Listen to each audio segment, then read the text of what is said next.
The ancient beacon burst to life in the cold darkness of space, its crystalline arrays drinking in the light of distant stars.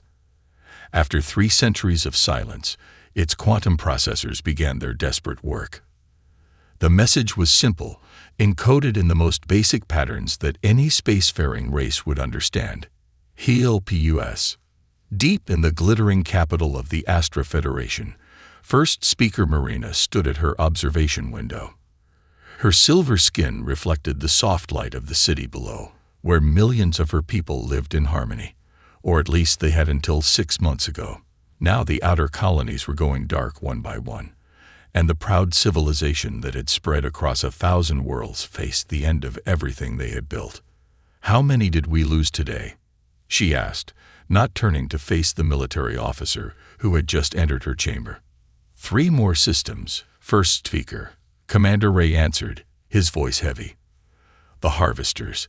They're adapting faster than ever. Our shields, our weapons, nothing works for long. They analyze, they adapt, they'd overcome. We've lost contact with the Centauri sector entirely." Marina closed her eyes. The harvesters, a machine race that lived up to their name, stripping entire worlds of resources, consuming all technology they encountered, and adding it to their ever-growing swarm. The Astra Federation, for all their advanced science and wisdom gathered over millennia, had never faced an enemy like this. "The Council has approved your proposal," she said finally, turning to face the commander. "We're going to activate it." Ray's eyes widened. "The beacon. But first speaker, the risks. We don't even know if they still exist. The dark zone has been silent for 300 years. Yes." Marina walked to the holographic display at the center of the room, waving her hand to bring up a map of known space. A large section of the galaxy was marked in deep red, the forbidden region known as the Dark Zone. But we know the stories. Every child in the Federation learns about the species that dwells there, the race that fought 3 galactic empires at once, and won. The display showed historical footage, grainy and distorted by time. Massive ships of unknown design, utilizing technologies that defied the laws of physics as the Astra understood them. Entire fleets vanishing into artificial singularities, only to appear behind enemy lines. Weapons that didn't just destroy, but seemed to unravel the very fabric of space-time. The Empire of Light, the Quantum Collective, and the Steel Dominion, all at the height of their power, tried to conquer that species' homeworld, Marina continued. None of them exist today. And afterward, this mysterious race simply disappeared, created the Dark Zone, warned everyone to stay away. Ray studied the footage, his professional military mind analyzing the ancient battles. But why would they help us? They chose isolation, created the most heavily fortified border in known space. Every probe we've ever sent there has been destroyed or sent back in pieces. Marina touched the activation crystal hanging from her neck, a small smile crossing her face. "Because we're not sending a probe, we're sending a plea for help. And according to the oldest records, the one thing this species could never ignore was a cry for help from those truly in need." The crystal began to glow as she channeled her energy into it. Across the Federation, similar crystals activated, creating a network of quantum-entangled transmitters. The message would pierce the darkness of space, carrying with it the hopes of an entire civilization. "May the stars have mercy on us if we're wrong," Ray whispered. Marina watched as the message launched, a ripple of energy spreading across the galaxy. "May the stars have mercy on the harvesters if we're right." In the depths of the Dark Zone, on a blue-green planet called Earth, alarms began to sound in deep underground bunkers. Humanity's long vigil was about to end. The galaxy was calling, and this time, they would answer. The deadliest fleet in known space was about to reveal itself, and the harvesters would learn why even the greatest empires feared to tread in human space. Deep beneath the Rocky Mountains on Earth, red lights flashed in the command center of the Earth Defense Fleet. Captain James Walker stood before the massive holographic display, watching as the distress signals data streamed across the screen. After 300 years of waiting, someone had finally been desperate enough to call for help. Analysis complete, sir, Lieutenant Anna reported from her station. Her fingers danced across the control panel as she brought up detailed scans. The signal is coming from the Astra Federation. They're under attack by some kind of machine race. Their outer worlds are falling one by one. Walker scratched his beard, studying the tactical displays. The Astra weren't warriors. They were builders, scholars, peaceful explorers who had spread across their section of space without conquering a single world. Their technology was impressive, but they had never needed to turn it toward war. "Show me the enemy," he ordered. The display changed, revealing grainy footage of the machine attackers. Massive ships that looked like metal insects, breaking down entire planets for resources. They moved with perfect precision, adapting to every defense the Astra threw at them. "Interesting," Walker muttered. "They think like machines. Perfect logic, perfect patterns. No imagination." The doors to the command center slid open with a soft hiss. Admiral Reed walked in, his old battle scars visible in the red emergency lighting. All the officers stood straighter as he approached. "At ease," Reed said, joining Walker at the display. "The Council has finished their debate. It's time to wake up the Ghost Fleet." A smile spread across Walker's face. The Ghost Fleet, humanity's masterpiece. For 3 centuries, they had built in secret, learning from the mistakes of the empires that had tried to conquer Earth. Each ship was a work of art, combining stolen technology with human innovation. "How many ships are we activating?" Walker asked. "All of them." Reed's answer made the room go quiet. "The Council thinks it's time. We've hidden long enough, built up our strength. These harvesters need to learn why the Dark Zone is feared." Walker nodded and pressed his hand against the command console. His neural implants connected with the system, sending activation codes to the hidden shipyards scattered across human space. In artificial nebulas and hollow asteroids, massive ships began powering up their cores. "Sir," Anna called out, her voice excited. "The Ghost Fleet reports ready. All 500 ships are online and awaiting orders." The display changed to show the fleet. Each ship was different, designed to be unpredictable. Some were small and fast. Others were huge battleships that could split into smaller vessels. Many of them didn't even look like ships, appearing more like pieces of space debris until they activated their weapons. "Remember your history, Captain," Reed said quietly. 300 years ago, 3 empires thought they could take Earth. They had bigger fleets, better technology, thousands of years of space warfare experience. He smiled. But they didn't understand humans. They thought we would fight like them, follow their rules of war. Instead, we survived, adapted, and took their technology for ourselves. Walker looked at the tactical display one last time. The harvesters were expanding rapidly, consuming everything in their path.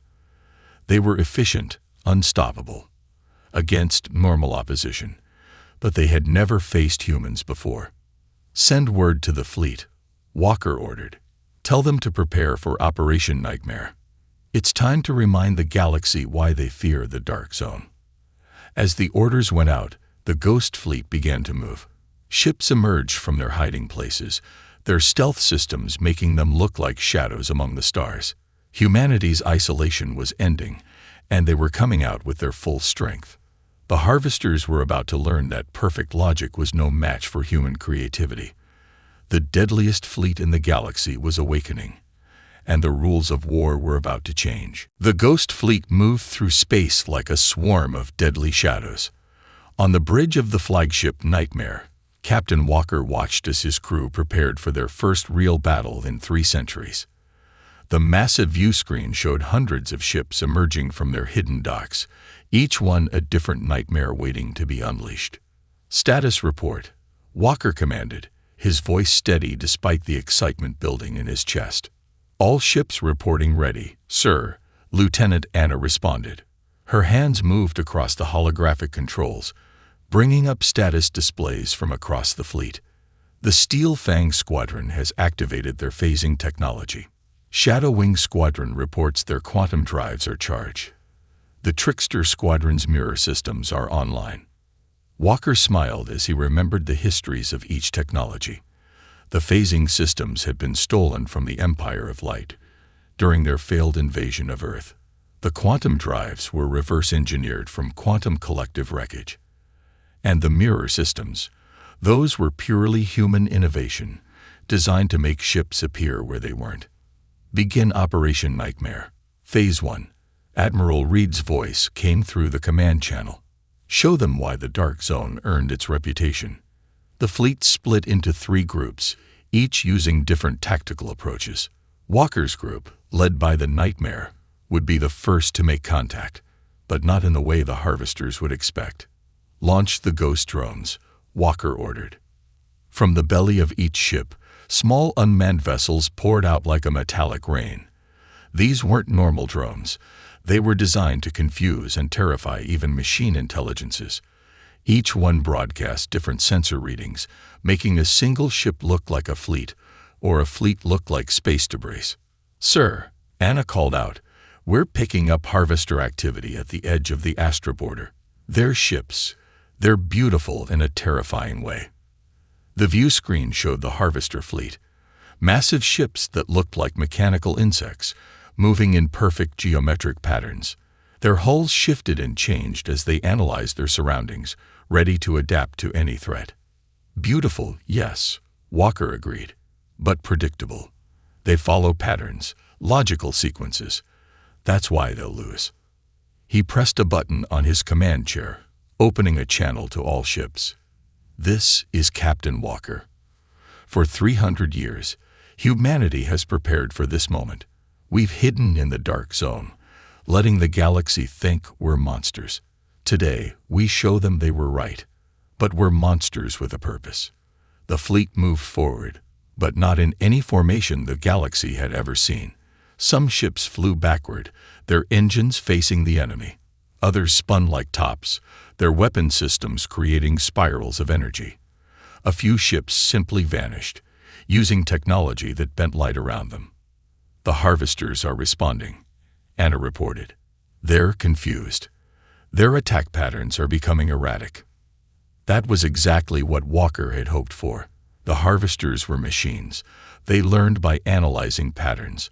But how could they analyze something that refused to follow any pattern at all?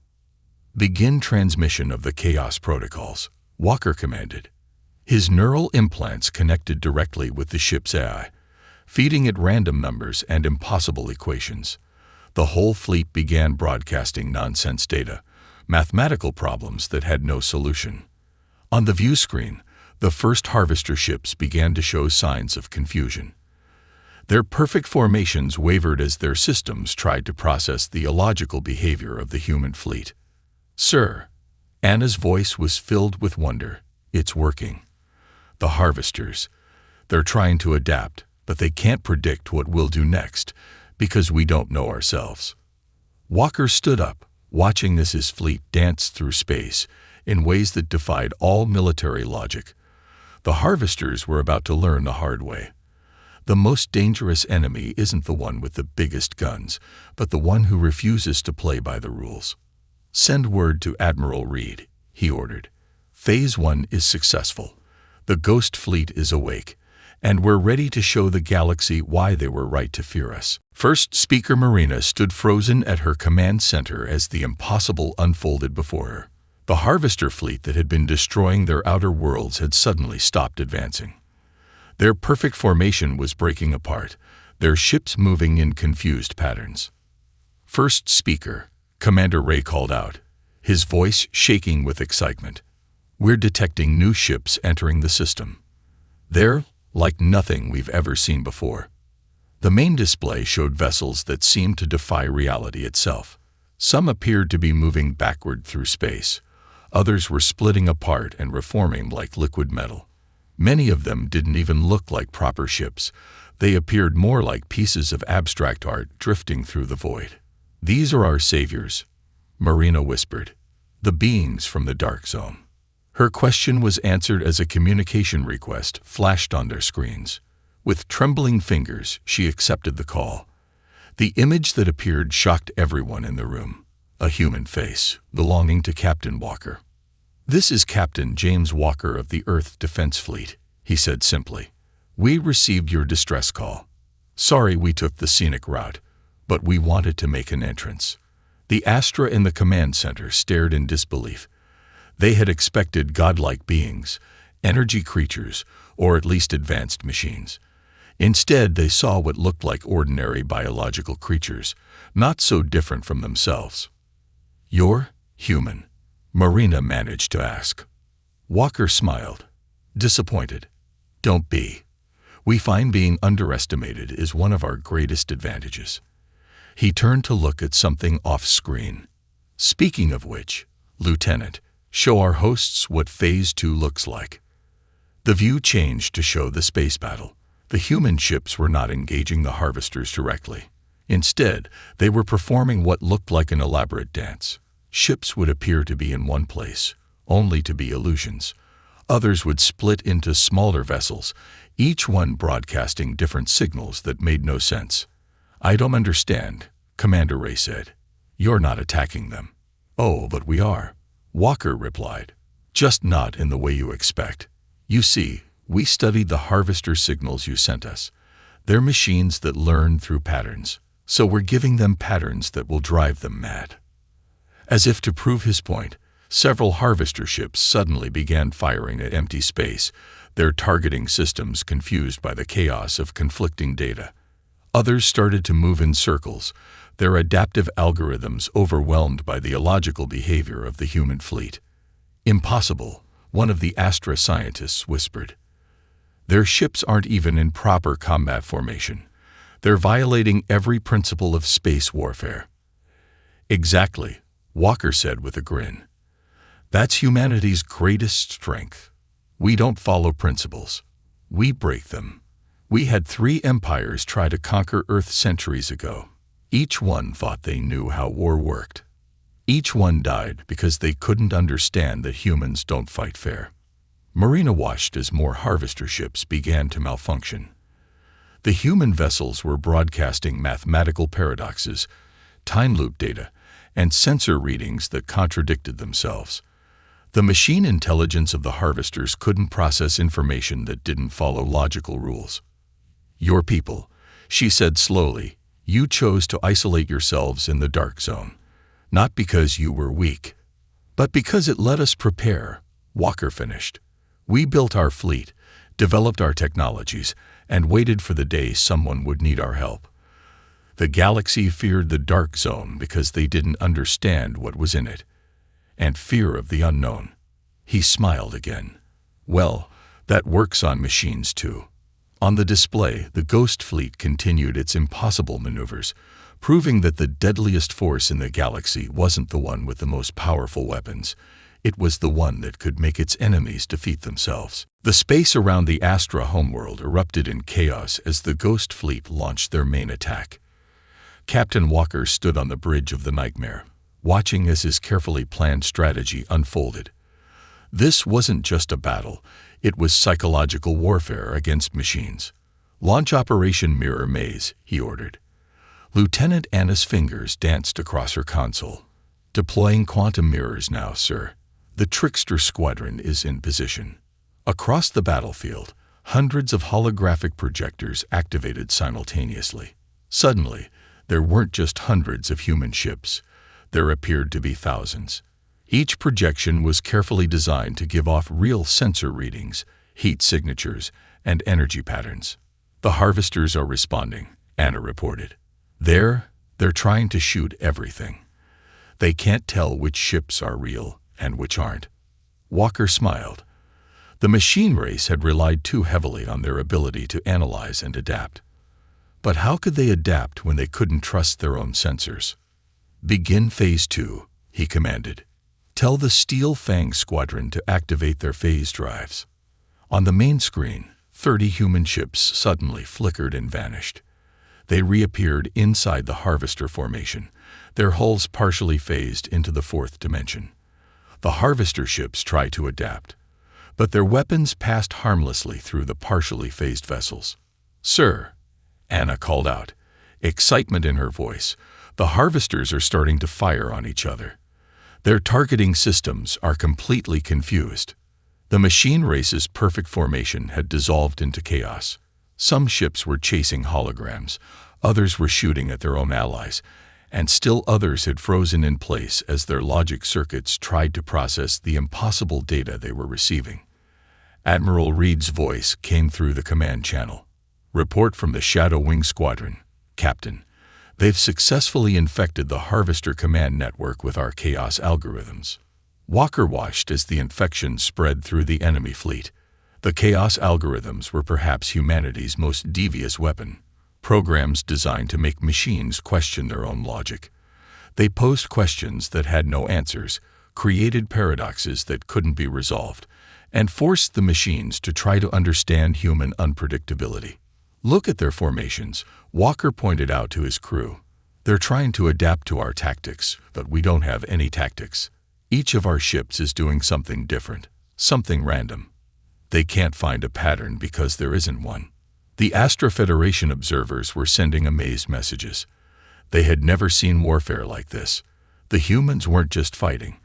They were turning the Harvester's greatest strength into their greatest weakness. "New signal from the enemy fleet," Anna announced. "The Harvesters are trying to communicate with us." "Put it on screen," Walker ordered. The message was simple, transmitted in basic code. "YNOPATTRN. YNOLGJ. Explain." Walker laughed. "Send them our response."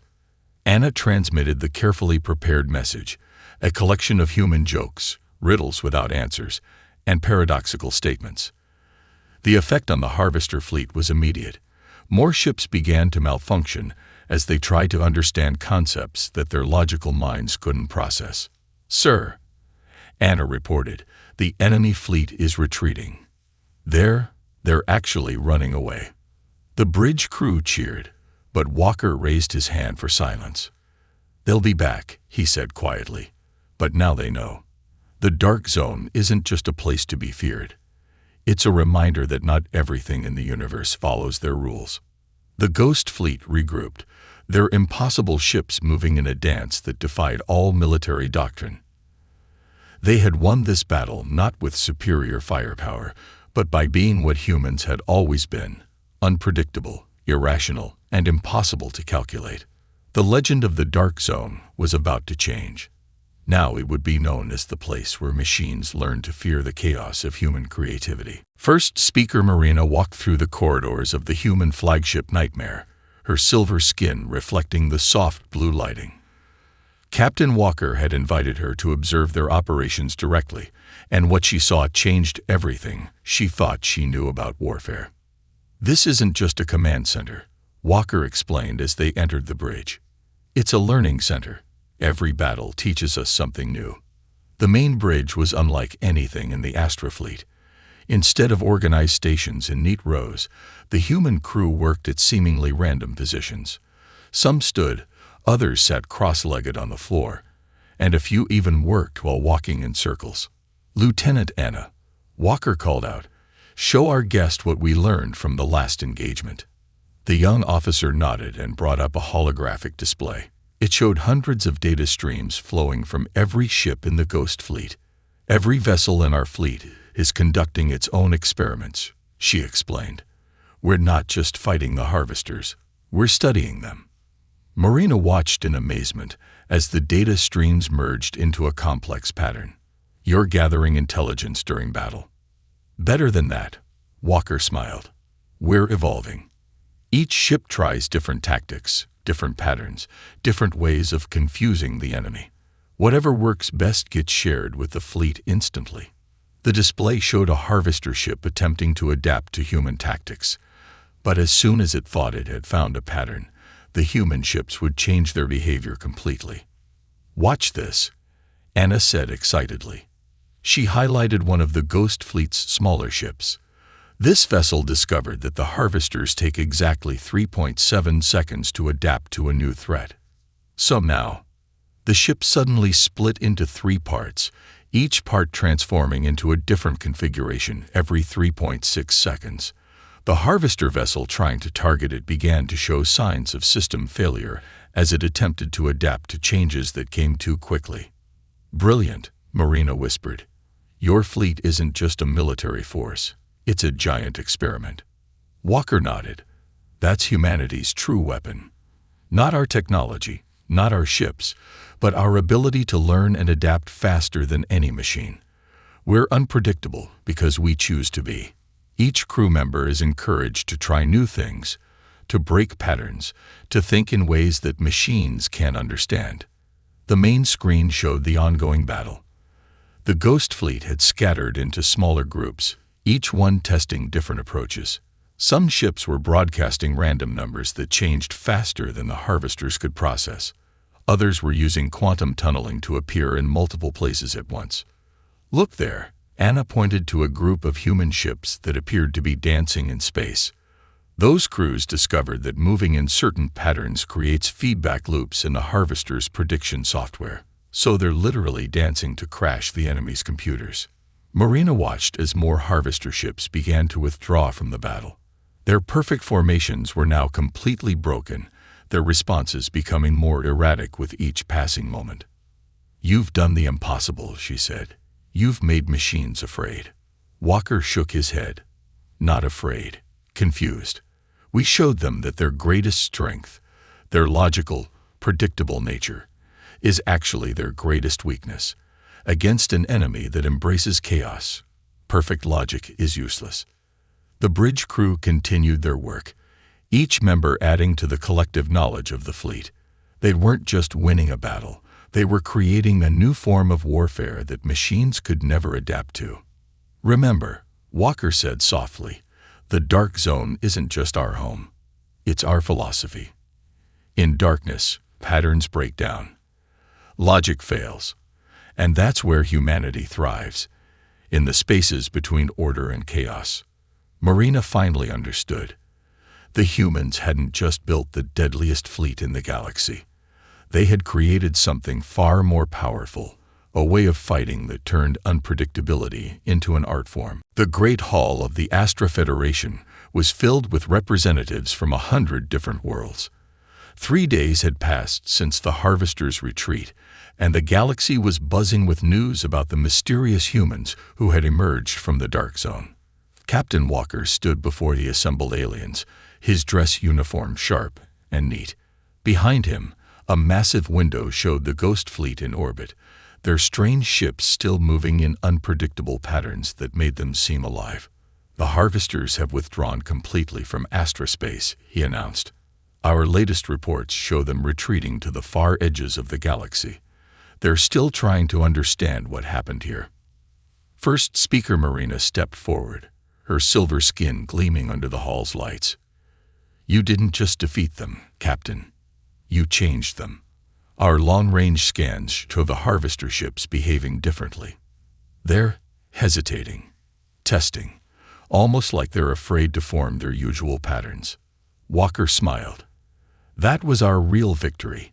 We didn't just want to win a battle. We wanted to teach them a lesson. Sometimes, the most perfect logic is understanding that not everything can be logical." The hall erupted in discussion as representatives tried to make sense of what they had witnessed. One of the older Astra scientists raised his hand to speak. "But why?" he asked. "Why did humanity hide in the Dark Zone for 3 centuries? With your power, you could have ruled the galaxy." "Because that's exactly what everyone expected us to do," Admiral Reed answered, stepping up beside Walker. "After we defeated the 3 empires that tried to conquer Earth, everyone thought we would become the new conquerors. Instead, we chose to watch and wait." Walker nodded. "We created the Dark Zone not to hide, but to learn. We studied every species, every technology, every way of thinking. We built our fleet not to rule, but to protect. And we waited for the day when someone would need our help badly enough to risk calling into the darkness." Marina turned to address her people. "The humans didn't just save us from the harvesters. They showed us a new way of thinking. Their strength isn't in their weapons or their ships. It's in their ability to be unpredictable, to learn, to change. And that's why we're here today, Walker continued. The Dark Zone is no longer needed. Humanity is ready to join the galactic community. But we have conditions. The hall grew quiet as Walker explained. We won't share our military technology. We won't reveal the secrets of the Ghost Fleet. What we will share is something more valuable. Our way of thinking. Our creativity. Our art. Our music. Our stories. Admiral Reed stepped forward. The galaxy feared the Dark Zone because they didn't understand what was in it. Now you know. We're not monsters or gods. We're just humans, creatures who learned that the greatest strength is the ability to surprise yourself. The assembled representatives began to nod in understanding. The humans hadn't just defeated a powerful enemy. They had shown the galaxy a new path forward. From this day forward, Walker declared, Earth will establish embassies, trade relations, and cultural exchanges. But we'll keep one small corner of space dark. A reminder that sometimes the unknown isn't something to fear.